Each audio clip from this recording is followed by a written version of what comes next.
Bonjour à tous qui sont en train d'arriver maintenant. Bonjour. Je vous propose maintenant un texte au niveau B1, dont la consigne. Ton chef t'annonce une promotion et tu dois lui envoyer un message de remerciement.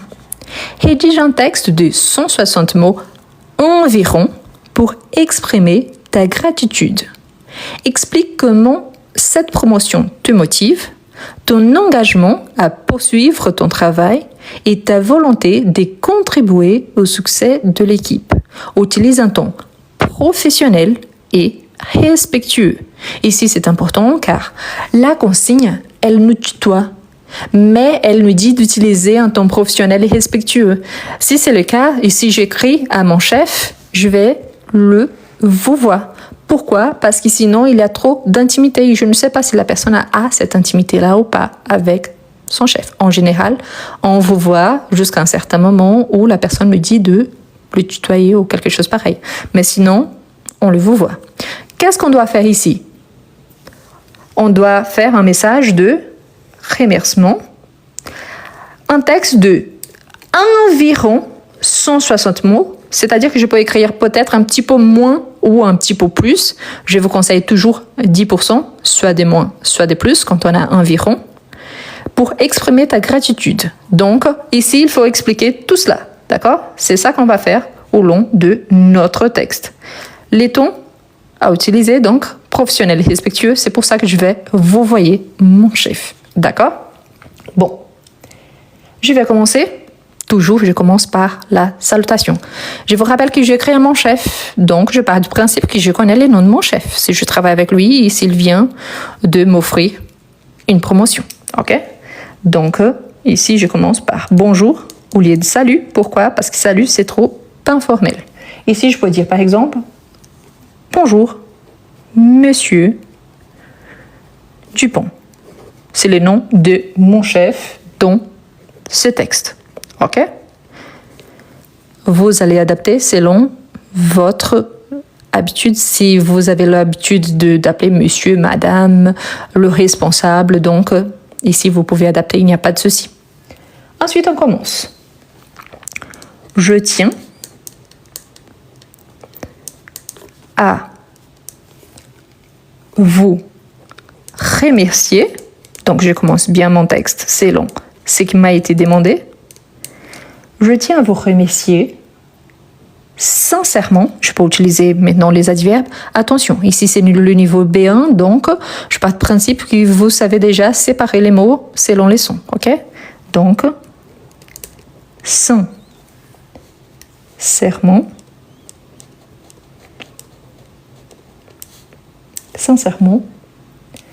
pour la promotion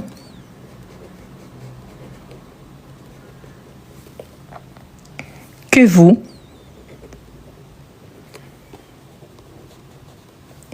m'avez accordé ici parce qu'il a déjà annoncé, donc m'avez accordé. Ici, accordé, je fais l'accord avec la promotion car j'ai un connecteur ici, donc une transitive. Bon, bref, ça c'est pas important par rapport à la grammaire, mais c'est un cas où on fait l'accord malgré l'utilisation du verbe avoir. M'avait accordé quoi? La promotion. Donc, mon complément d'objet direct, il a été déplacé avant le verbe. OK? C'est une grande reconnaissance. Reconnaissance, attention, parce qu'on a un double N et un double S. Une grande reconnaissance pour le travail,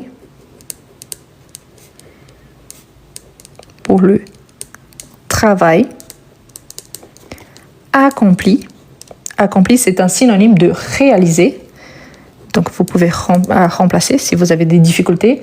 Normalement, au niveau B1, malgré le fait qu'on a énormément et beaucoup plus de verbes réguliers que de verbes irréguliers, c'est un moment de montrer que vous connaissez tous les verbes dans toutes les échelles, donc de remplacer un petit peu de verbes réguliers par des verbes du deuxième et troisième groupe. Les verbes du deuxième groupe, ils sont aussi réguliers, mais ils ont leur terminaison en IR. C'est pour ça. Accompli jusqu'à présent.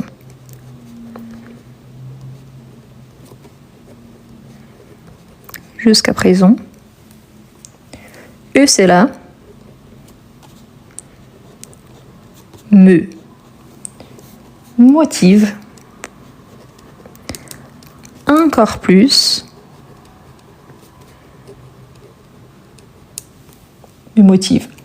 plus, à m'investir, à me dédier, c'est un synonyme, à m'investir pleinement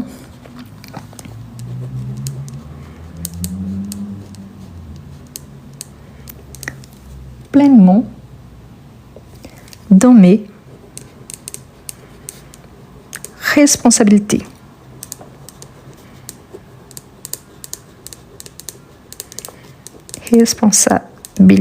N'oubliez surtout pas les accents au niveau B1. Je sais accentuer partout, si nécessaire. Donc je peux dire également, je suis honorée. Ici, oui, je suis très contente, je suis vraiment reconnaissante, donc c'est un synonyme, mais honorée ici, ça montre aussi mon choix par rapport, comme je vous ai dit, le vocabulaire à ce niveau-là. Je suis honorée de pouvoir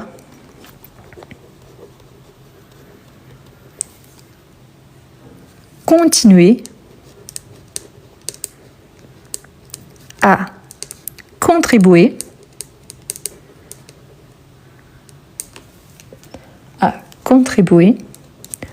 au succès, oula, il y a un double C, au succès de l'équipe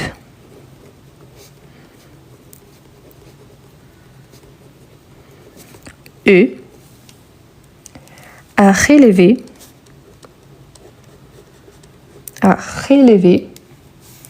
de nouveaux.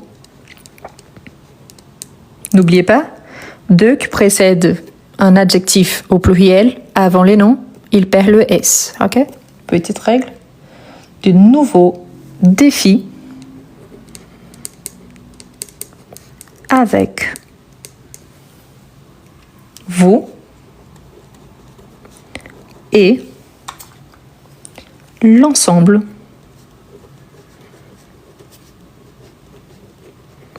de mes collègues.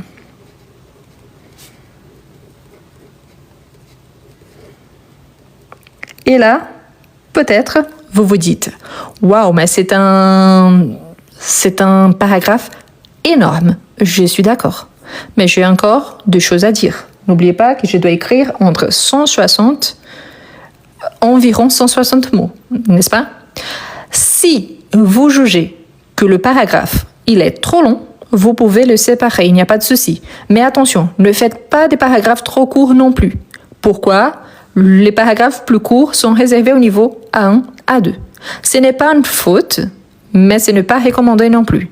Si vous voulez séparer, quand vous arrivez ici, par exemple, il a déjà une bonne taille, donc vous pouvez passer à un nouveau paragraphe, il n'y a aucun souci. C'était un choix de ma part, comme je vous ai dit, il n'y a pas un modèle unique. C'est pour ça que normalement, je vous répète toujours, on ne retrouve pas des corrections en ligne. Pourquoi? Chaque personne pense d'une façon différente. Peut-être vous écrivirez d'une façon complètement différente. Et il n'y a aucun souci. C'est juste pour vous montrer qu'ici, mon introduction, elle exprime toute ma gratitude. Et en plus, elle me parle déjà de motivation, elle me parle déjà d'engagement. Donc même si après, j'ai encore des mots à dire, c'est-à-dire que pour mon correcteur, je montre que j'ai bien compris la consigne et que je suis vraiment dans les sujets. Maintenant, c'est juste ajouter un ou deux petits arguments et mon texte là, je peux aller directement en conclusion. Si je souhaite montrer ici l'honorer de contribuer ici, c'est mon engagement. Donc, si je commence un nouveau paragraphe, il n'y a pas de souci parce que c'est un argument de plus.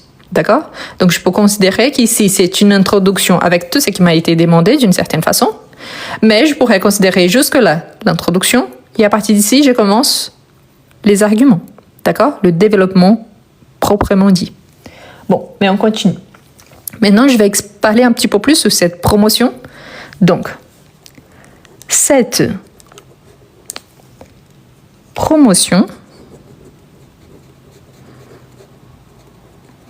représente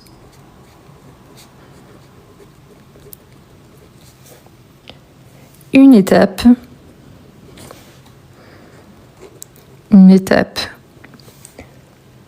importante, faites l'accord au féminin, parce que je parle de la promotion et d'étape, importante dans ma carrière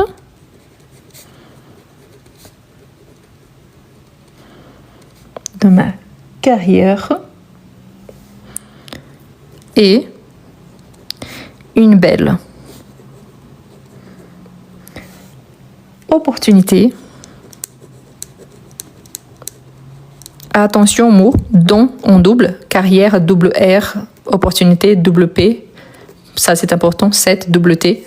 Donc, ce sont des fautes assez courantes. Opportunité. Pour moi. Bon, je vais donner la page, ne vous inquiétez pas. Après, je reviens pour la lecture et aussi pour l'explication de tout ce que j'ai mis. Pour moi,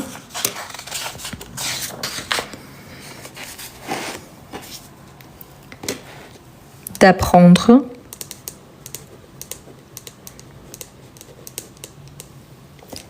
davantage. C'est-à-dire que cela va m'ajouter plus de connaissances par rapport à mon travail d'avant et c'est lui que je vais développer avec cette nouvelle promotion. D'évaluer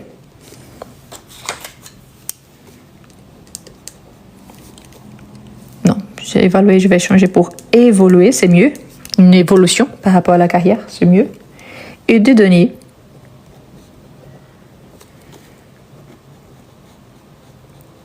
notez qu'ici, j'ai préposition, préposition, préposition. C'est pour ça que j'ai des verbes à l'infinitif. Ok? D'apprendre, d'évoluer et de donner le meilleur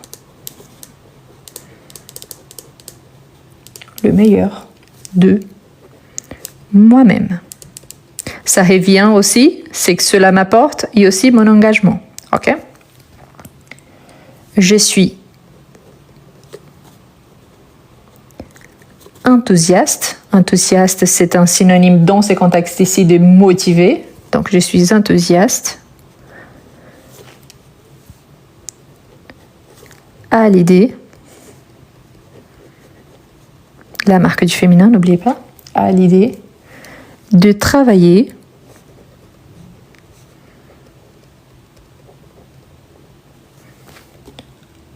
sur de nouveaux projets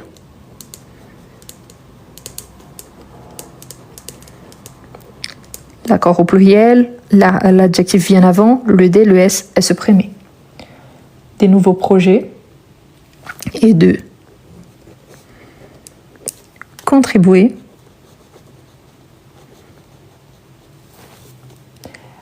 à la réalisation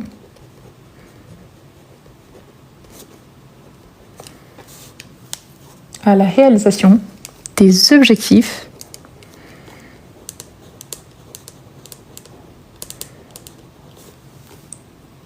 de l'entreprise. Ici, si vous travaillez directement dans une entreprise, vous pouviez citer les noms directement, il n'y a pas de souci. Dans ce nouveau poste. Ah, mais je n'ai pas changé de poste. Quand on a une promotion, normalement, les statuts, ils changent un petit peu. Donc, si vous continuez à occuper le même poste, mais avec un statut différent, vous citez plutôt les statuts. D'accord? C'est aussi une possibilité. Ici, je commence maintenant à travailler ma conclusion. Vous voyez donc que cette structure ici, elle a été plus simple. Un grand paragraphe d'introduction, un grand paragraphe de développement et maintenant un grand paragraphe pour la conclusion. Mais je pourrais, comme je vous ai dit, le partager en plusieurs paragraphes plus courts, mais pas trop courts. Donc, je vous assure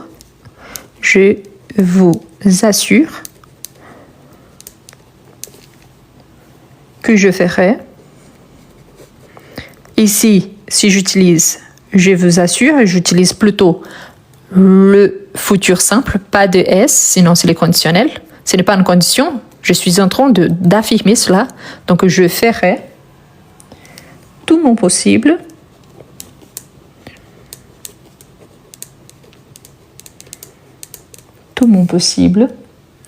pour être à la hauteur. Hauteur, c'est un H aspiré. Donc, on ne fait pas d'élision ici. On ne dit pas l'auteur, mais la hauteur. OK? De la confiance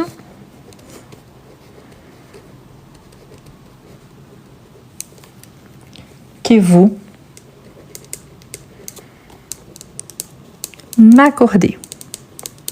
C'est pour utiliser le même verbe que j'ai utilisé au départ. Je suis prête en tant que femme. Donc ici, j'utilise le féminin.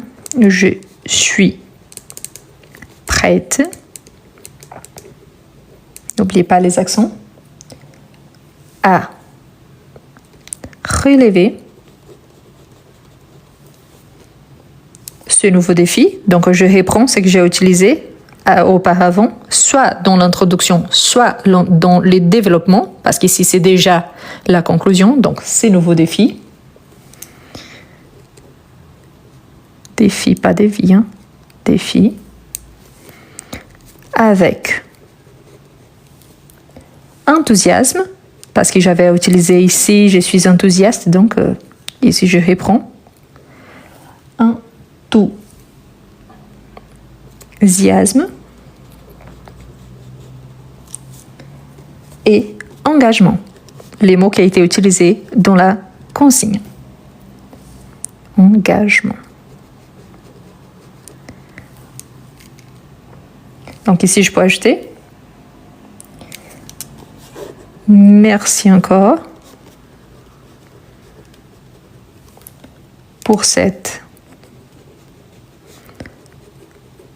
opportunité.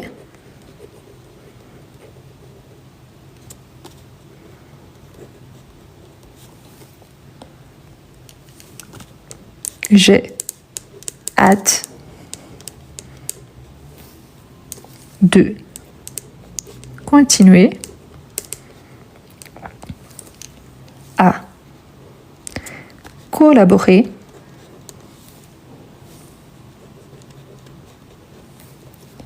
étroitement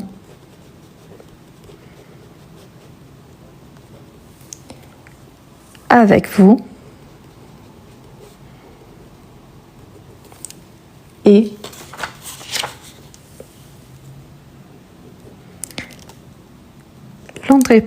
l'entreprise ou mes collègues, tous les deux, c'est possible ici, mes collègues, l'entreprise. Bien cordialement,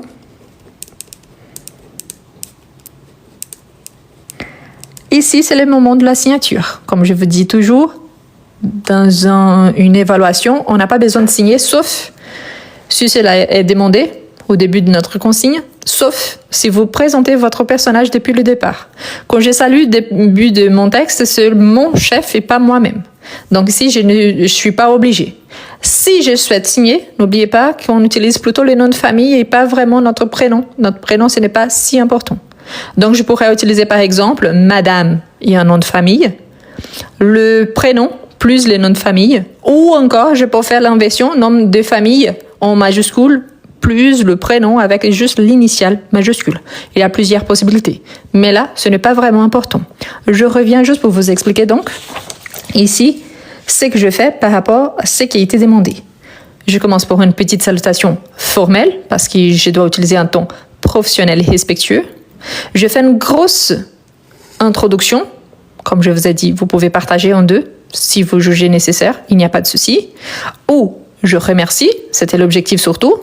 Et ensuite, je parle un petit peu aussi de mon engagement, de ma satisfaction, de ma gratitude. Quand je commence mon deuxième paragraphe, je parle de tout ce que cela représente, surtout par rapport à ma carrière et du fait que je vais apprendre encore plus avec cette promotion. Et en plus, une fois de plus, je vais renforcer le fait que j'ai hâte d'avoir des nouveaux projets et de contribuer avec les objectifs de l'entreprise. Quand j'arrive à ma conclusion, je renforce cette idée-là.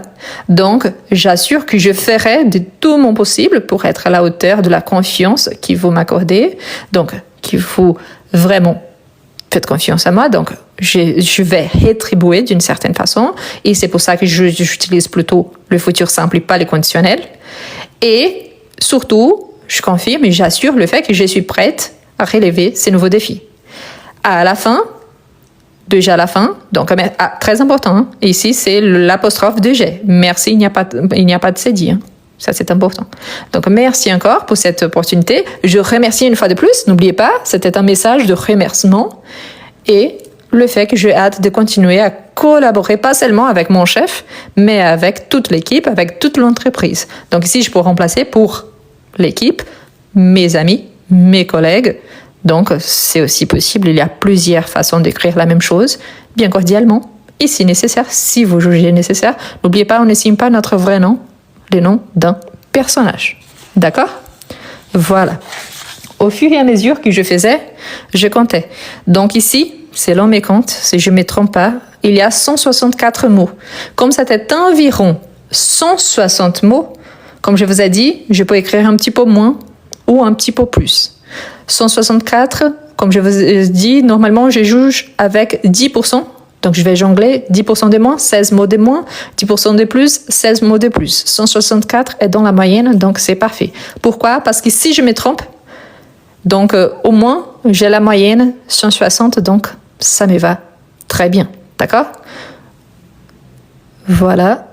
Ah, très important pour ceux qui sont là jusqu'à la fin. À partir du mois d'avril, j'aurai l'option des cours de conversation. Comme je vous ai dit, c'est une prestation de service, donc ça sera quelque chose de payant. 1 heure pour vous, 1 heure pour moi, mais n'oubliez pas que je dois préparer ces cours-là et tout ça. Donc après, je vais vous préciser comment ça va se passer, comment est-ce que vous pouvez acheter cette prestation de service. Mais il y a des gens qui aimeraient bien avoir la conversation, dans le sens que la personne, elle comprend très bien. Parfois, elle souhaite avoir une explication plus détaillée par rapport à un sujet spécifique ou même avoir une simulation par rapport à une évaluation ou même une conversation du quotidien parce que parfois, la personne n'habite pas dans un pays francophone. Donc, on aura ça à partir du mois prochain. Mais pour l'instant, je suis en train de préparer, donc je n'ai pas encore le modèle. D'accord? Donc, voilà, ça, c'est la première page et ça, c'est la deuxième. D'accord? Est-ce que vous avez des difficultés à écrire en français? Est-ce que vous êtes capable de comprendre mais vous n'arrivez pas à bien écrire? Vous êtes capable de lire en français mais vous avez du mal à développer un petit texte. Je vous présente Comment mieux écrire en français? Un livre conçu pour vous, quelqu'un qui aimerait bien écrire en français. Le livre présente 11 unités, parmi lesquelles vous retrouverez toujours des astuces précieuses pour améliorer votre niveau. À chaque fois, vous aurez des explications suivies des exemples et des suggestions de lecture. Et en plus, à chaque fois, il y a un exercice au niveau débutant, en fait plusieurs exercices, suivis des exercices au niveau intermédiaire. Ce qui vous permettra, si vous êtes débutant, d'avancer et si vous êtes intermédiaire, pas seulement d'avancer, mais aussi de réviser. Voilà les liens pour acquérir votre livre. Vous pouvez copier-coller sur votre page de recherche et vous pouvez le trouver aussi dans le premier commentaire et dans la description de cette vidéo. Bonjour à tous. Je vous propose un texte au niveau B1 dans la consigne. Écris un email à un ami pour lui annoncer que tu as perdu ton emploi et que tu cherches un nouveau travail. Exprime tes émotions. Explique quel type de poste tu aimerais et demande des conseils ou de l'aide. Environ 150 mots. Donc, ici, c'est important de remarquer qu'on écrit à qui? On écrit à un ami. Donc, on peut être moins formel. Qu'est-ce que je vais annoncer? Malheureusement, j'ai perdu mon emploi. Qu'est-ce que je fais là? Je cherche un nouveau travail. Qu'est-ce que je dois écrire au long de mon texte? Je dois exprimer ce que je ressens, mes émotions, le type de poste que je cherche et surtout demander des conseils ou de l'aide. Ça, c'est important de bien souligner dans votre consigne pour ne pas être hors sujet. Quand on écrit à un ami, ici, on écrit un mail. Donc, qu'est-ce qu'on a quand on écrit un mail? On a l'objet, c'est-à-dire le sujet. Ici, c'est les correspondants à notre titre. C'est pour ça que je vais l'écrire. Est-ce que le titre, il est toujours obligatoire? Non, ça dépend. Si vous voulez, depuis le départ, bien marquer quel est le sujet de votre texte. Mais ce n'est pas obligatoire. Par exemple, ici, je peux dire, par exemple, j'ai besoin de ton aide. Et pourquoi je dis ça? J'écris à un ami. Donc, j'ai besoin de ton aide. Ça va attirer son attention, ça c'est sûr et certain, parce qu'il ne sait pas le sujet. Donc, il va voir, ah ouais, là, elle a besoin de moi, je vais lire. Attention, parce que c'est très courant, c'est une faute assez grave. Les gens parfois écrivent « je besoin ». N'oubliez pas que « j'ai besoin », c'est une expression, avoir besoin de quelque chose. Et là, on a besoin d'accorder le verbe avoir, donc on le conjugue. Ici, j'utilise le présent de l'indicatif. D'accord? Mais je vous rappelle, ici, c'est l'équivalent à l'objet quand on écrit un mail. Et c'est pour ça que j'ai mis un titre. Mais le titre, il n'est pas obligatoire. Bon, je vais commencer. Comme j'écris à un ami, maintenant, je vais faire comme si j'étais un personnage masculin. C'est bien de faire ça pour penser aux accords, ok? En tant que femme, parfois, il faut ajouter la marque du féminin. En tant qu'homme, ce n'est pas nécessaire. Donc là, moi, à ces moments-là, j'assume le rôle d'un personnage masculin. Si j'écris un ami, je peux commencer par exemple « Salut, frérot ». Mais c'est quoi frérot? Frérot, c'est comme petit frère. Donc, c'est très courant qu'on dit « Salut mon frère ». Donc, je peux dire « Salut frérot ». Est-ce qu'il s'agit d'un mot très informel? Pas forcément dans ces contextes-là que j'ai créé un ami. Bien évidemment, je vais éviter, par exemple, un langage trop familier, mais quand même, je n'ai pas besoin d'utiliser trop de formalités si j'écris à un ami. Si vous avez beaucoup de difficultés avec surtout la partie d'écriture et de difficultés à atteindre 150 mots, vous pouvez utiliser salut mon frère. Là, au lieu de 2, vous aurez 3 mots. C'est une astuce, c'est bête, mais c'est efficace. Ok? Donc, salut frérot. J'espère que tu vas bien. Pourquoi tu vas bien? C'est mon ami, je le tutoie. Ok? Moi, je reviens à moi et pas à lui. Donc, moi, j'ai une mauvaise nouvelle.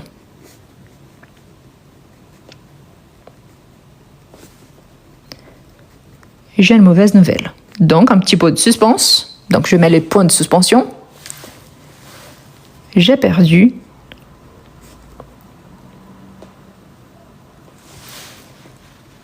mon travail. Ici, si au lieu de travail, vous écrivez « J'ai perdu mon emploi », c'est correct parce que je reprends la consigne.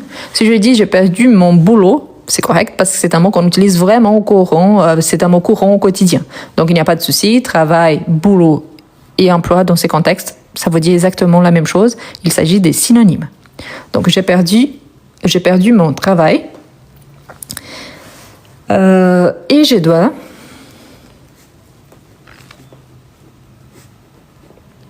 dois en trouver un autre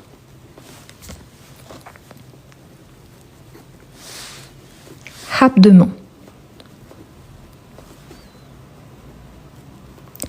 D'accord. C'est quoi c'est on ici? Je suis au niveau B1. Donc, on trouvait quoi? Un autre travail rapidement.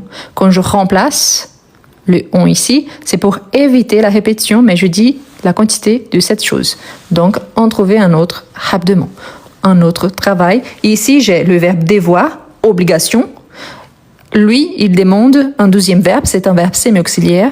Le pronom se place entre les deux, entre le verbe conjugué et le verbe à l'infinitif. Donc le verbe à l'infinitif attire les pronoms pour lui.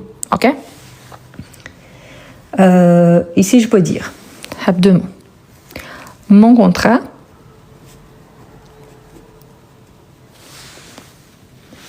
n'a pas été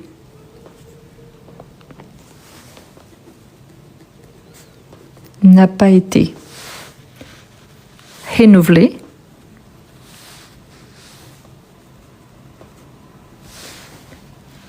et franchement,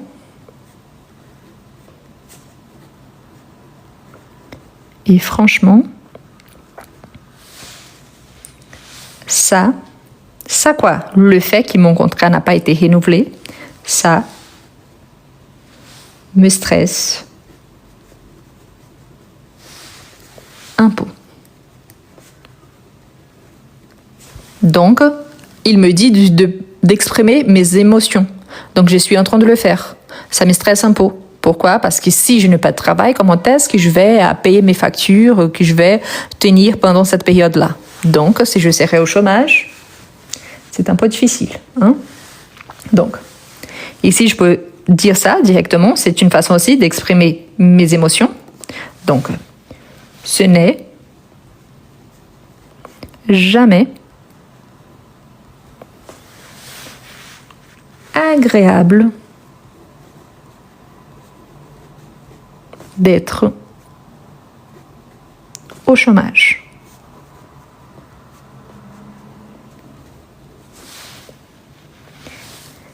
Et je me pose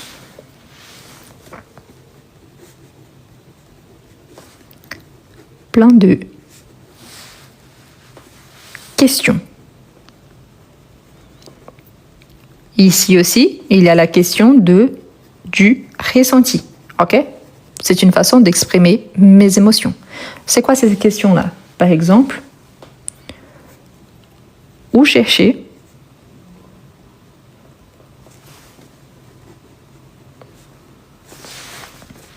comment me démarquer des questions que normalement on se pose quand on perd l'emploi et on a besoin de chercher un autre, surtout après un certain moment. Pourquoi? Parce qu'on n'a plus l'habitude, on ne sait pas vraiment quoi faire. Donc, ici je peux dire, j'essaye de rester positif. Attention, vous vous rappelez que je vous ai dit que j'assumais les rôles d'un personnage masculin. Donc, j'essaie de rester positif. Si je joue mon rôle de Rose en tant que femme, donc j'essaie de rester positive. Vous voyez que c'est un petit détail assez bête, mais voilà. Je pourrais me faire pénaliser à cause de l'accord masculin-féminin selon le personnage assumé. Mais je vous remarque, je vous ai dit que là, je joue le rôle d'un personnage masculin. Donc, j'essaie de rester positif, mais ce n'est pas facile. Qu'est-ce qu'on a jusqu'à présent? J'ai salué mon ami d'une façon très informelle, car il s'agit d'un ami. Je le tutoie, car c'est mon ami. Je l'annonce, quelle est la mauvaise nouvelle? Et ensuite, j'exprime mon ressenti par rapport à ça. Donc ici, j'ai déjà annoncé et les émotions. Maintenant, je dois encore expliquer quel type de poste que j'aimerais et je vais demander de conseils ou de l'aide. Ok? Donc, je passe au paragraphe suivant. Quel est le poste? Donc, je peux dire ici, j'aimerais conditionnel. Ok? J'aimerais bien donc. J'aimerais trouver un emploi.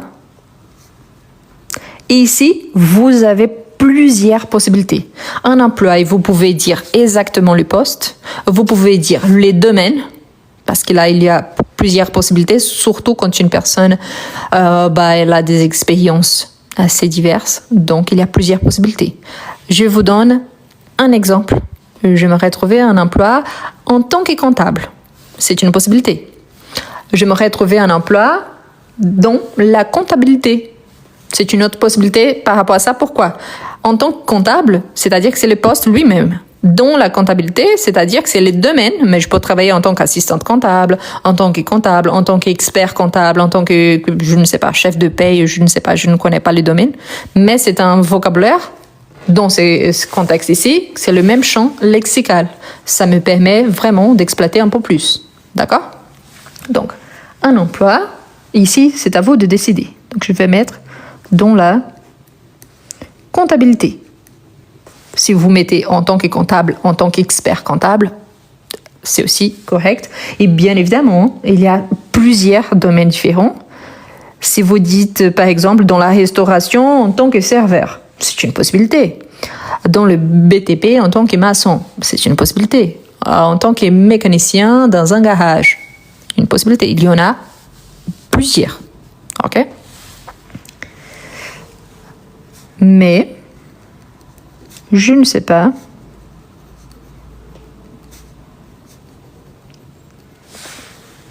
par où commencer. J'ai déjà dit le poste, ou au moins les domaines, mais maintenant je vais demander des conseils ou de l'aide. C'est pour ça que je dis je ne sais pas par où commencer. Donc, j'ai mis à jour mon CV. Je parle à un ami, je n'ai pas besoin d'écrire curriculum, on dit plutôt CV. Et j'ai mis à jour, c'est-à-dire que j'ai actualisé mon CV. Donc, et j'ai commencé à postuler. Postuler, c'est-à-dire envoyer mon CV. OK? Chercher un nouveau travail. Pourtant, j'ai l'impression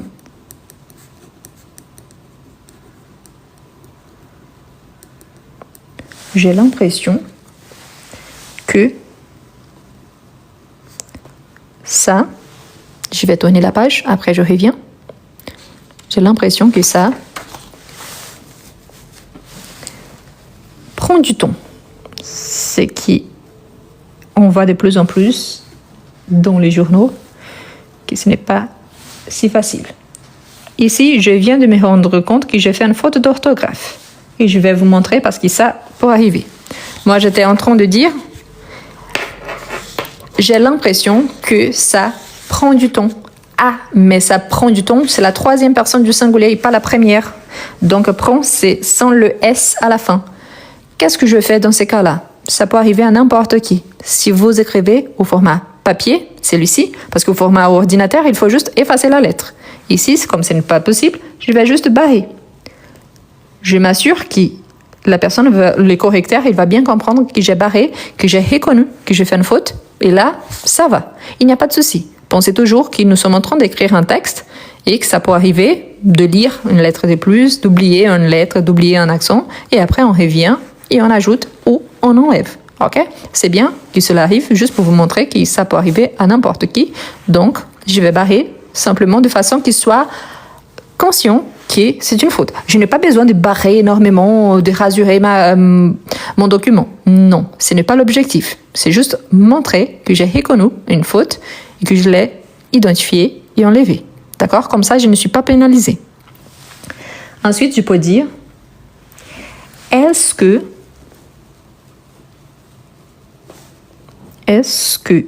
tu aurais, ici c'est les conditionnels, hein? Est-ce que tu aurais des conseils?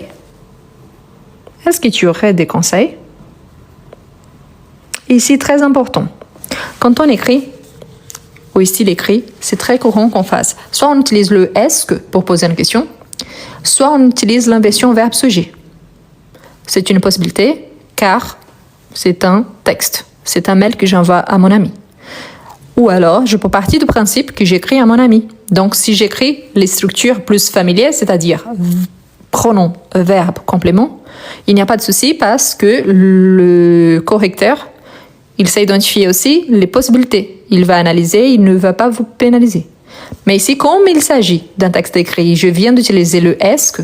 Ici, ensuite, je vais poser une deuxième question et je vais dire par exemple « Connais-tu » l'inversion verbe-sujet. Mais si j'écris « tu connais » ou « est-ce que tu connais », ici, il n'y a pas vraiment un langage informel dans les sens en langage vulgaire ou quelque chose pareil. Donc, je ne serai pas pénalisée. D'accord? Si vous écrivez « est-ce que tu connais » ou « tu connais » directement, vous n'êtes pas pénalisé. Par contre, c'est un style écrit. C'est pour ça que j'ai privilégié l'inversion verbe-sujet. Donc, connais-tu des entreprises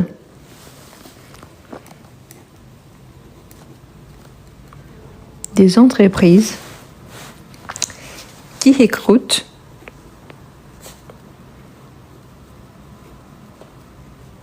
et qui recrutent, l'accord avec entreprise, en ces moments?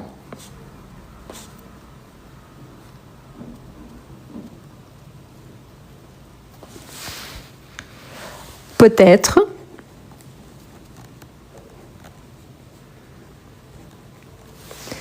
que tu as un contact qui pourrait, et ici les conditionnels, c'est une idée, qui pourrait m'aider. Et ici, c'est ce qu'on appelle de questions direct-indirect. Donc ici, si c'est une question direct-indirect, on peut utiliser l'interrogation. Donc peut-être que tu as un contact qui pourrait m'aider en tant que question, ou alors qui pourrait m'aider et vous pouvez ajouter à la place de l'interrogation, vous pouvez ajouter un point de suspension. C'est aussi une possibilité, d'accord? Quand on travaille avec la ponctuation en français, il faut savoir identifier les possibilités qu'on a parce qu'on peut avoir des interprétations différentes. Une fois qu'on ne connaît pas la personne directement, on ne la voit pas, on ne sait pas quel est son ressenti ou alors, selon son visage, selon son intonation, les sens qu'elle voulait donner avec la phrase. C'est pour ça que c'est important de travailler avec la ponctuation et de savoir identifier par rapport à cela. Donc, qu'est-ce que je fais dans ces deuxième paragraphe? Je demande de l'aide. Je demande s'il a des conseils, s'il connaît quelqu'un. Donc, c'est ça que ma conseillère me demandait. Si j'ai déjà fait ce que ma conseillère disait, je peux marcher vers la conclusion. Et là, je commence par exemple, si tu es disponible,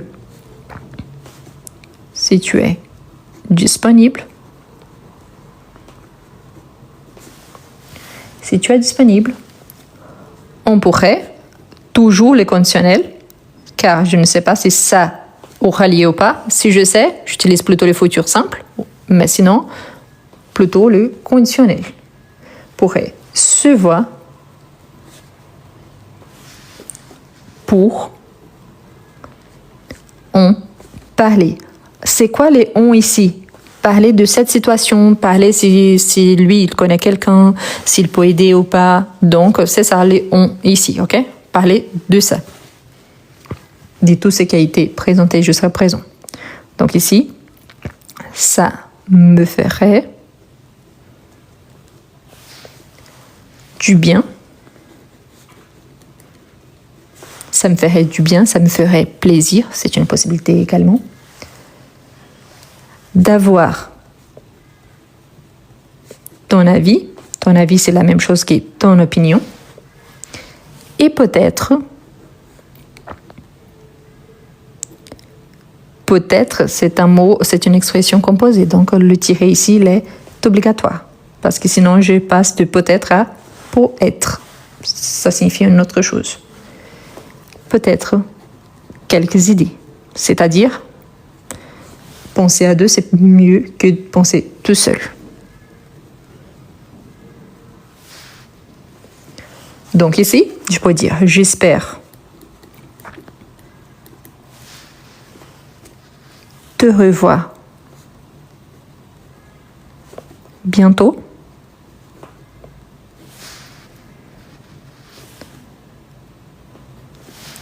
merci d'avance. Je peux avancer comme ça. Je merci d'avance pour ton aide et à très vite. Je peux utiliser salut, à bientôt, oui, mais attention une fois de plus. Salut, un mot. À bientôt, 2 mots. À très vite, 3 mots. Donc, si mon objectif, c'est d'arriver à la fin de mon texte avec la quantité des mots demandés, ici, c'est une option en ajoutant, par exemple, au lieu de salut, à très vite. Vous voyez qu'il s'agit quand même d'une salutation. Et là, je gagne quelques mots de plus. D'accord? Voilà. Qu'est-ce qu'on a? J'ai mis un titre. En fait, c'est l'objet de mon email. C'est juste pour attirer l'attention de mon ami en sachant que le titre, il n'est pas vraiment obligatoire. Une fois que je parle à un ami, j'utilise des expressions plutôt plus connues, plus simples, familières. Pourquoi? Car c'est un ami, donc la formalité, elle n'est pas vraiment obligatoire, mais quand même, je vais éviter des mots ou des termes vulgaires. Donc, je commence par « salut frérot », ça veut dire « salut mon frère » ou « salut mon petit frère », c'est ça que signifie « frérot » en français. Donc ici, je commence pour « j'espère que tu vas bien ». Pourquoi? Parce que je vais annoncer de mon côté que je viens de perdre mon emploi, je ne sais pas vraiment quoi faire, je me stresse un peu, donc je raconte mon ressenti. Et ensuite, je dis que j'aimerais bien trouver un nouveau emploi dans les domaines de la comptabilité. Pour spécifier, je pourrais ajouter également les postes plus spécifiquement, par exemple en tant que comptable, en tant que... Mais là, ça n'importe quel domaine, hein. Vous pouvez changer cela. Il a dit qu'il a déjà mis à jour son CV, il a commencé à postuler. Par contre, il demande des conseils. Si son ami connaît des entreprises qui recrutent, ou alors s'il a quelqu'un qui pourrait lui recommander.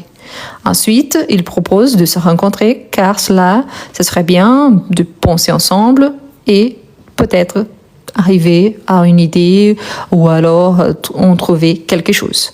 Et à la fin, donc, merci car il est en train de proposer une sortie, peut-être la réponse sera positive. Je vous relis les textes. Et n'oubliez pas, surtout, si vous avez trop de difficultés avec la production écrite, surtout, je vous rappelle qu'il y a énormément de modèles disponibles. Il y a une playlist qui s'appelle « Texte pour apprendre le français » et également « Test en français », donc DELF, DALF, TCF. Il y en a presque 200 vidéos de texte disponibles. Donc, il y en a plusieurs modèles. Et pour ceux qui ont beaucoup de difficultés, car ici, c'est un modèle, mais c'est un modèle à moi. Chaque personne écrit différemment. C'est pour ça que normalement, on ne trouve pas de corrections en ligne, car chaque personne peut penser d'une façon complètement différente. Et ça ne veut pas dire que quelqu'un a tort ou quelqu'un a raison. C'est juste un modèle. Donc, si vous avez des difficultés, n'oubliez surtout pas, j'ai un e-book qui s'appelle « Comment m'y écrire en français ?» dont l'objectif, c'est de travailler cela. C'est un e-book qui a à peu près 100 pages. Je n'utilise pas d'intelligence artificielle. Hein. Moi, je suis prof à plus de 10 ans. Je suis prof au collège et à l'université. Et j'ai mis mes connaissances et mes expériences par rapport à ça, même parce que je suis correctrice DELF depuis 8 ans. Non, 12 ans que je suis correctrice DELF. DELF. Je suis correctrice un petit peu de tout. Donc, je connais bien comment ça se passe, comment ça marche. Et là, donc, il y a toutes les astuces, mais par rapport au texte. Ce n'est pas des astuces de grammaire. Vous n'allez pas trouver comment est-ce qu'on fait la différence entre ça avec S et ça avec ceci. Non, ça c'est une astuce de grammaire. Ici, c'est pour la production écrite. Il s'agit d'un livre numérique, c'est-à-dire au format PDF. Mais attention, le format, il est comme ça parce que le format papier, il est trop cher. Donc, pour payer la livraison plus le format papier, au lieu de payer à peu près 11 €, vous payerez minimum 40 €. Donc, ça serait beaucoup plus cher. Et en plus, quand vous achetez au format numérique, digital, donc, vous les trouvez après l'achat immédiatement dans votre espace client. Donc, c'est beaucoup plus facile et vous avez un accès immédiat. De même, si vous êtes débutant, il y a G-Conjugue pour commencer, ou on travaille avec la conjugaison au présent, c'est la base. Hein.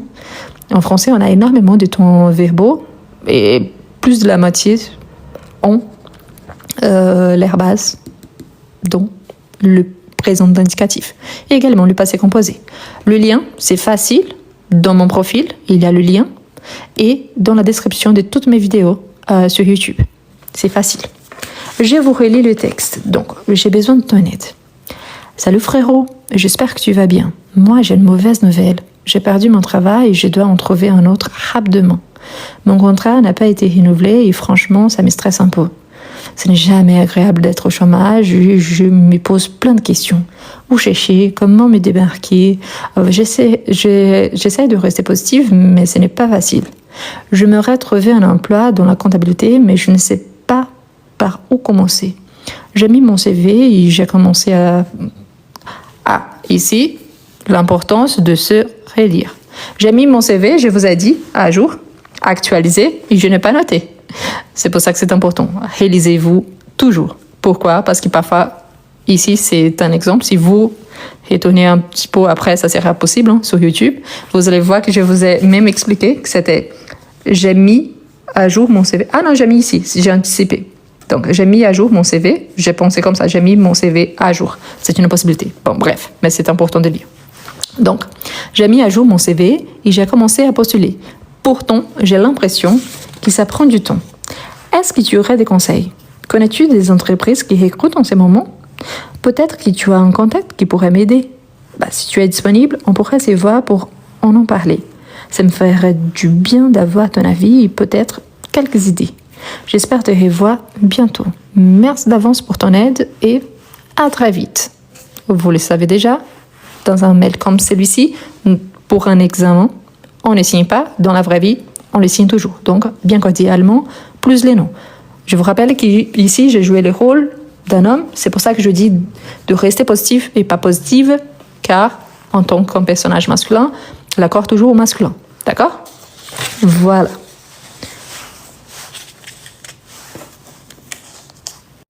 Est-ce que vous avez des difficultés à écrire en français? Est-ce que vous êtes capable de comprendre, mais vous n'arrivez pas à bien écrire? Vous êtes capable de lire en français, mais vous avez du mal à développer un petit texte. Je vous présente Comment mieux écrire en français? Un livre conçu pour vous, quelqu'un qui aimerait bien écrire en français. Le livre présente 11 unités, parmi lesquelles vous retrouverez toujours des astuces précieuses pour améliorer votre niveau. À chaque fois, vous aurez des explications suivies des exemples et des suggestions de lecture. Et en plus, à chaque fois, il y a un exercice au niveau débutant, en fait plusieurs exercices, suivis des exercices au niveau intermédiaire. Ce qui vous permettra, si vous êtes débutant, d'avancer, et si vous êtes intermédiaire, pas seulement d'avancer, mais aussi de réviser. Voilà les liens pour acquérir votre livre. Vous pouvez copier-coller sur votre page de recherche et vous pouvez le trouver aussi dans le premier commentaire et dans la description de cette vidéo. Bonjour, la consigne.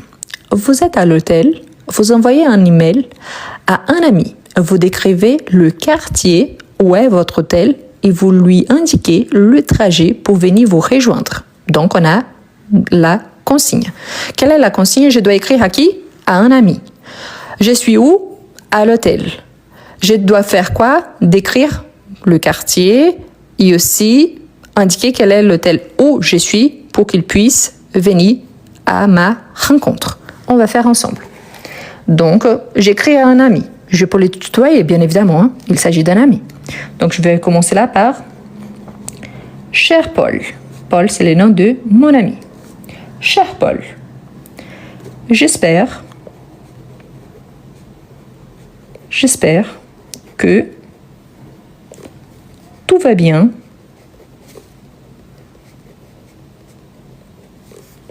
pour toi. » Et je vous explique le pourquoi. J'espère que tout va bien pour toi. Je pourrais dire, j'espère que tu vas bien. Mais quand je dis, j'espère que tout va bien pour toi, je gagne des mots. Tu vas bien, j'arrête là. Pour toi, je gagne 2 mots de plus. C'est ça qu'on joue quand il s'agit d'un niveau B1, qu'il faut écrire minimum 160 mots. OK? Minimum 140. OK? Je t'écris. Je t'écris. La raison par laquelle j'écris, je vais commencer à. Je t'écris depuis un hôtel. Cosy. C'est quoi cosy? Cosy, c'est un mot qu'on utilise beaucoup. Je vais vous ajouter ici entre parenthèses, ça ce n'est pas nécessaire dans votre texte, ok? C'est juste parce qu'il y a certaines personnes qui ne savent pas. Cosy, ça veut dire agréable. Ah, mais je peux dire un hôtel agréable? Oui, mais cosy, c'est un mot qu'on utilise beaucoup aujourd'hui. Tous les deux sont corrects, ok? Je peux choisir, je n'ai pas besoin d'ajouter ou agréable ici, ok? Un hôtel cosy, situé dans le quartier du Marais en plein cœur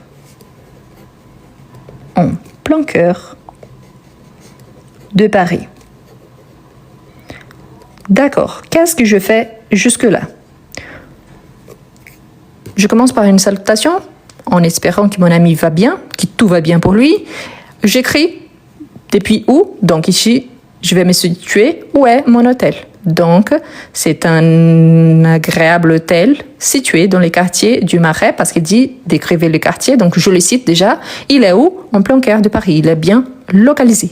D'accord? En plein cœur de Paris.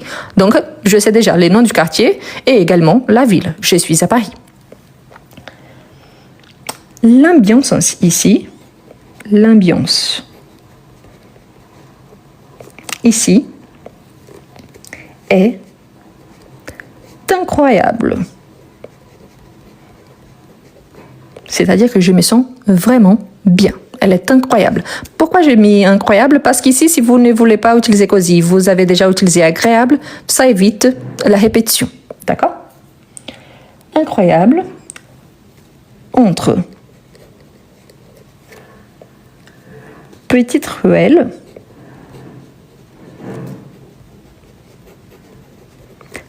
pleine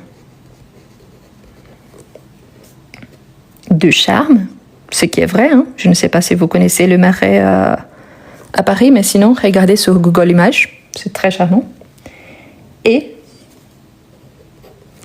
bâtiment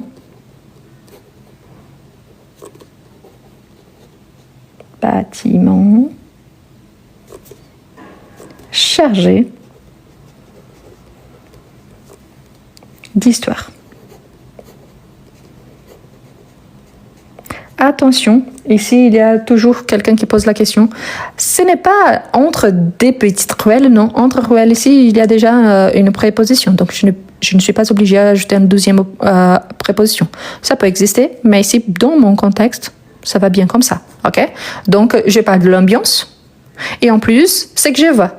Et il y a de petites ruelles, c'est-à-dire des rues vraiment très charmantes, comme on voit normalement par exemple au Vieux-Lyon, en Aix-en-Provence, quand on est toujours quand c'est la partie plus ancienne de la ville. À Annecy, c'est la même chose, à Bordeaux, à Toulouse, donc c'est la partie plus chargée d'histoire dans le sens que c'est les centres historiques de la ville. D'accord? Voilà.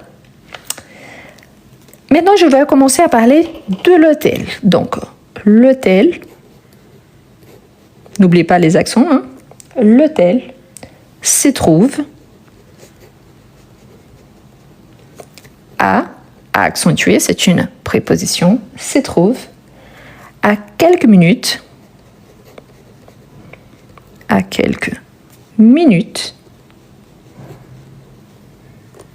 de la célèbre, n'oubliez pas, accent aigu grave, Place des Vosges. Ça, c'est vrai, ok? Ça existe vraiment. Place de Vosges. Attention, Vosges, on écrit Vosges, mais on ne prononce ni le S ici, ni le S à la fin. Place des Vosges. Ok? Entouré. Donc, c'est la place, donc accord au féminin. Entouré d'arcades élégantes Si vous ne savez pas, dès que vous tapez Place des Vosges à Paris, vous allez trouver des photos mignonnes avec les arcades que vous allez bien voir et constater, et de jardins.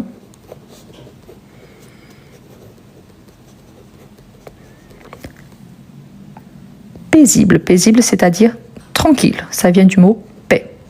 Ok? Paisible.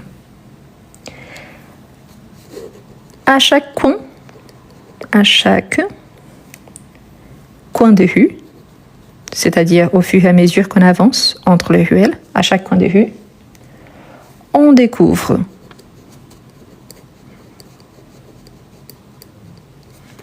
des galeries d'art, des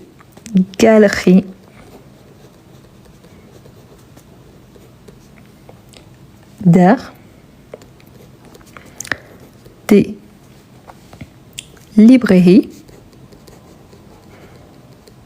c'est qui est vrai. Il y a beaucoup d'artistes des rues et il y a beaucoup de gens qui vendent des livres plus anciens ou des librairies sont quand même, hein, donc des librairies. Et bien évidemment, de charmants cafés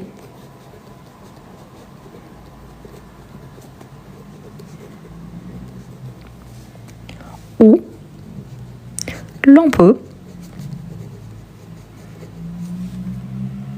s'arrêter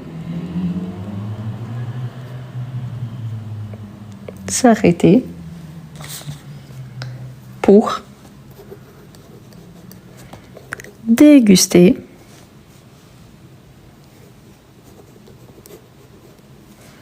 déguster un bon café.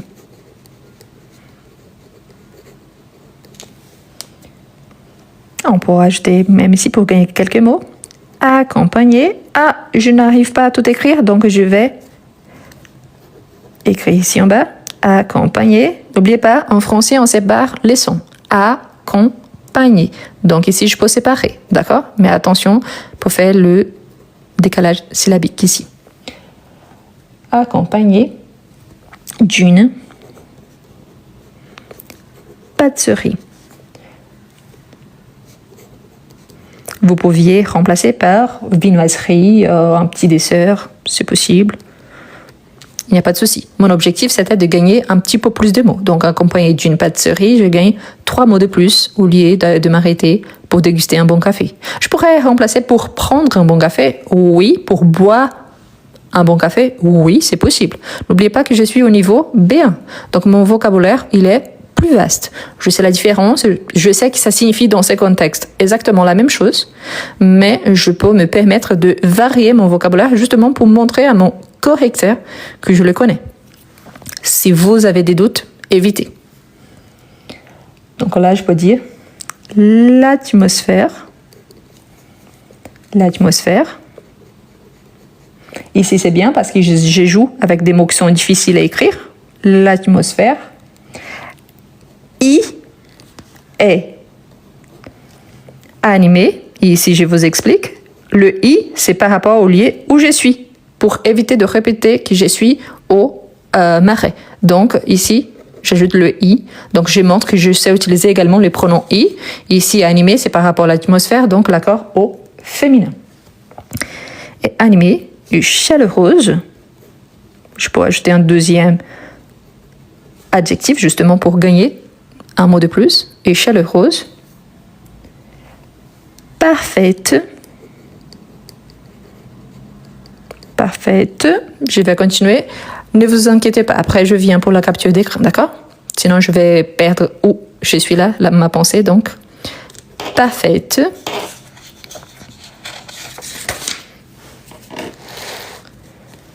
Pour flâner. C'est quoi flâner? Se promener. Donc, c'est juste pour montrer que je suis capable d'utiliser un mot informel dans ces contextes ici, de façon qu'il ne va pas porter préjudice à mon texte. OK? Donc, je suis capable d'utiliser les deux. Ah, mais je préfère pour se promener. Vous pouvez remplacer, il n'y a aucun souci. Et profiter de la ville. Si vous avez l'impression que je parle un peu plus vite, c'est parce que ma pause est en train de finir, donc j'essaie de finir le texte avant de d'arrêter le live parce qu'après, je reprends mon travail. D'accord? Bien. Maintenant, mon ami doit me rejoindre. Donc, c'est là que je vais commencer par rapport à ça, pour qu'il puisse venir à ma rencontre. Donc, pour venir depuis la gare, parce que la plupart des gens arrivent à Paris en train, donc, la gare principale, laquelle? C'est mon ami. Par exemple, moi, j'arrive à Paris à travers la gare de Lyon. Pourquoi? Parce que j'habite à Lyon. Mais quelqu'un qui vient de Strasbourg, donc c'est la gare de Strasbourg. Quelqu'un qui vient du Nord, la gare du Nord. Donc il faut penser aux détails, ok? Quelqu'un a dit qu'il est en train de recopier. Ne vous inquiétez pas. Après, je vais publier sur YouTube, ok? Prends ici l'impératif. Prends la ligne 1. La ligne 1, c'est le métro. Donc, la ligne 1 du métro. En direction. Je n'arrive pas. Je peux continuer ici en bas dès que je sache bien séparer les mots. En direction de. Donc, quelle est la fin de ma ligne? Donc, c'est château de Vincennes. Ça, c'est vrai, ok? Ces informations-là sont vraies par rapport à Paris et par rapport au quartier. Ok? Et descend. Il descend. Ici, à nouveau, l'impératif. Et descend à la station Saint-Paul. C'est-à-dire que quand je prends le métro, il y a une direction, un point de départ et un point d'arrivée. Donc, ce point d'arrivée, c'est Château de Vincennes. Mais je vais arrêter un peu avant. Je vais descendre un peu avant. Donc, quelle station? Station Saint-Paul. Donc, c'est le nom de la station où je dois descendre. OK? Pour ne pas aller jusqu'à la fin. OK? Ensuite, après descendre à la station Saint-Paul. Ensuite, marche 5 minutes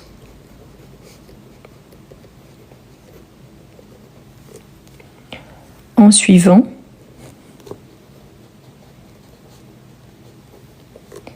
la rue. La rue, laisse-moi me rappeler les noms, c'est la rue Rivoli. Elle existe aussi, ok? C'est une information vraie. Une fois arrivé à l'angle c'est où deux rues se rencontrent, à l'angle d'une jolie boutique. Ici, je peux préciser, boutique d'antiquité. Je sépare les mots, d'antiquité. D'antiquité. Tourne à droite.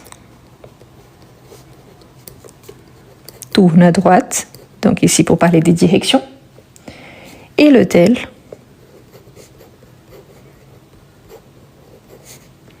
sera juste en face.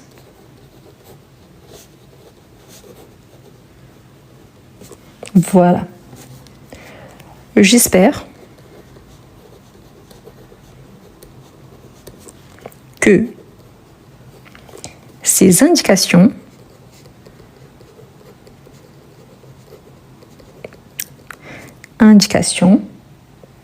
te seront utiles. J'ai hâte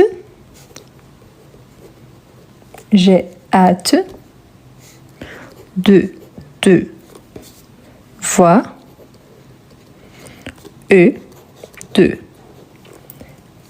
partager avec toi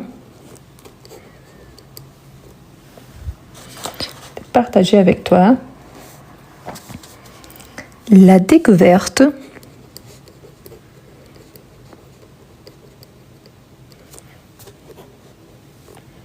de ce quartier fascinant.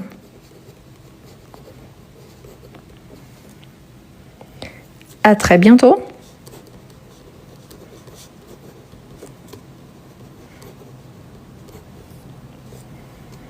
À très bientôt et là, c'est le moment de signer.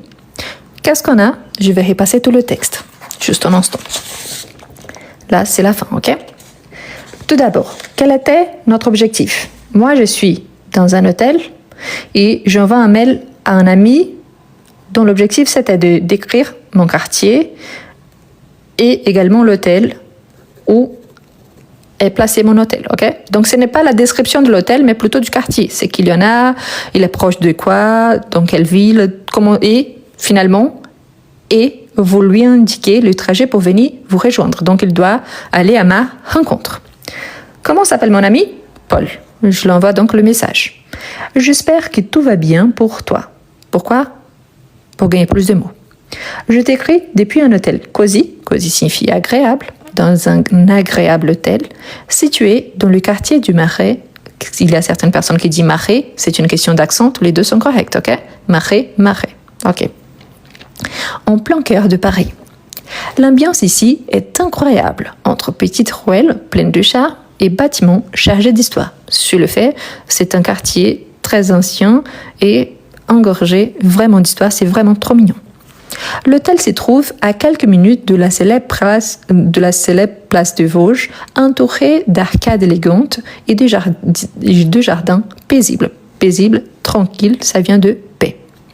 À chaque coin de rue, on découvre des galeries d'art, de librairies et de charmants cafés où l'on peut s'arrêter pour déguster un bon café accompagné d'une pâtisserie.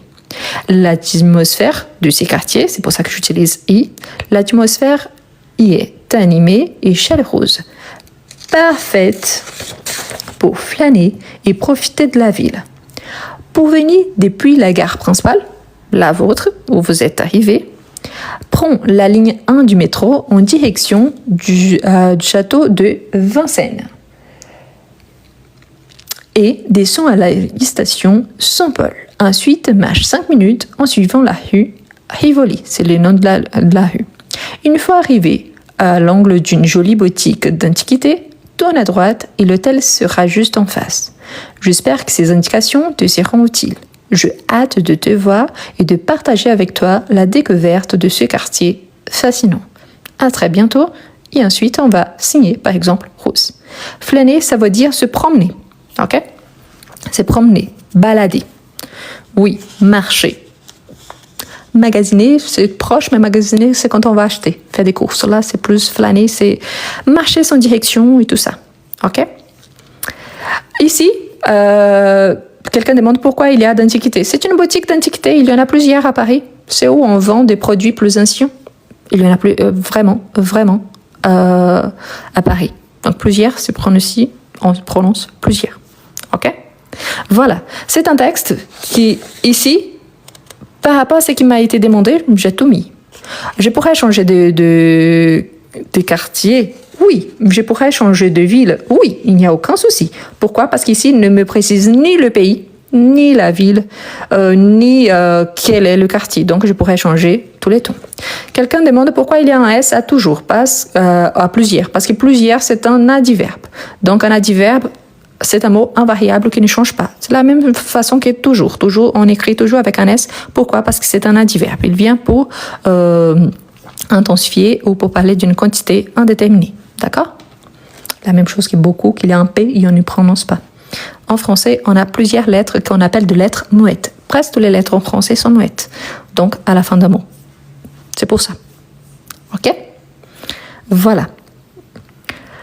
Ah, parce qu'il y a une boutique d'antiquités, parce qu'il y a plusieurs antiquités. Donc la boutique, c'est une. Mais les antiquités qui sont dedans sont plusieurs. Il y en a énormément. Donc, une boutique d'antiquités. Plusieurs. Au pluriel. D'accord? Voilà. L'objectif, voilà, c'est de bien travailler en sachant que l'objectif ici ne m'a pas demandé combien de mots. Moi, j'estime que mon texte, il doit avoir à peu près 180 mots.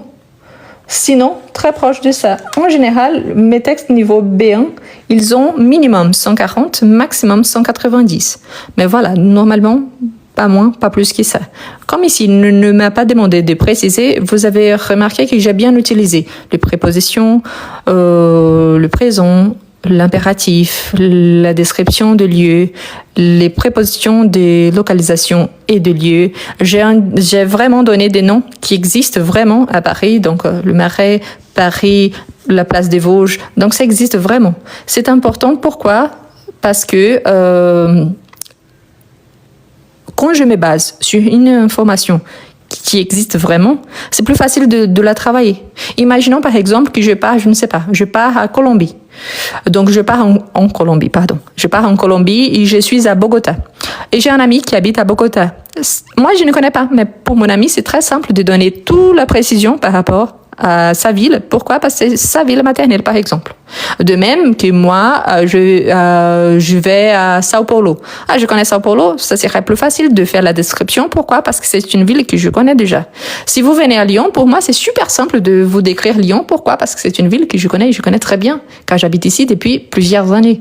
Mais si vous me posez des questions par rapport, par exemple, à une ville que je ne suis jamais allée, je peux inventer des informations, mais au bout d'un certain moment, je pourrais me tromper. Imaginons par exemple que je suis en train de parler du marché de Noël à Strasbourg, que c'est le plus gros marché de Noël de France. Et à un certain moment, je parle d'une chose qui est complètement fausse. C'est possible parce que dans un texte, on n'est pas obligé de dire la vérité. Mais pour une personne qui accompagne, ne connaît pas le fait qu'il s'agit d'un texte, la personne, elle va dire « Ah, mais c'est faux, ça n'existe pas à Strasbourg ». Donc, vous voyez pourquoi c'est plus facile quand on a des points du vrai, de véracité dans mon texte, parce que je peux m'appuyer, d'accord? Donc, tout ce que je vous ai dit ici, c'est du fictif. Ce sont des informations que j'ai créées pour mon texte, mais que ça pourrait vraiment s'avérer vrai. Quand je vous dis ici, à partir de la gare principale, comme je vous ai dit, moi, j'arrive à Paris, à la gare de Lyon. Pourquoi? Parce que j'habite à Lyon. Mais j'ai vu d'autres personnes qui disaient pour moi, c'est une autre. Pourquoi? Parce que vous venez des régions différentes, de villes différentes.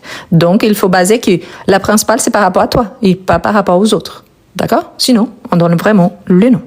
Voilà. Donc, notre texte niveau B1, il est là. Je vous rappelle tous que si vous avez beaucoup de difficultés avec la production écrite, il y a plusieurs vidéos déjà disponibles sur ma chaîne YouTube. Je vais vous laisser dans la description de la vidéo dès que cette vidéo qu'elle soit partagée. Et également, je vous encourage vraiment, pour tous qui ont l'intérêt de faire un bon investissement, et là, c'est vrai, il y a mon ebook qui s'appelle « Comment mieux écrire en français ». C'est pour la production écrite, ok? Pour faire des rédactions. Il s'agit de quoi? Il s'agit d'un livre numérique, c'est-à-dire au format PDF. Pourquoi? Parce que c'est moins cher que le format papier. Et comment ça se passe? Vous n'allez pas acheter de moi directement, vous allez acheter sur une plateforme qui ont les droits sur mon travail. Donc, vous allez entrer, il y a un lien, vous allez entrer tous vos données, votre nom, votre adresse mail. Faites attention à votre adresse mail parce que c'est à travers de cette adresse-là que vous aurez accès à votre espace client. Ensuite, il y a le règlement à travers la carte bancaire, PayPal, ce que vous avez choisi d'utiliser, et vous aurez sur votre espace client. Après, si vous avez envie de l'imprimer pour l'utiliser, il n'y a pas de souci. Le plagiat, comme vous le savez, revendre ou réutiliser comme si c'était à vous, ça c'est un crime. Donc, je vous déconseille parce que c'est facile d'identifier. D'accord? Mais voilà. Donc, vous allez acheter, ça vous coûte. Ici, ça vous coûte à peu près 11 €. Ça, 4 €, je pense. Ici, 5 €. Donc, ça coûte 11 €. C'est beaucoup moins cher que d'autres livres qu'on trouve, par exemple, à Fnac. Mais c'est d'excellente qualité. Je pense que ça pourrait vous aider énormément. OK?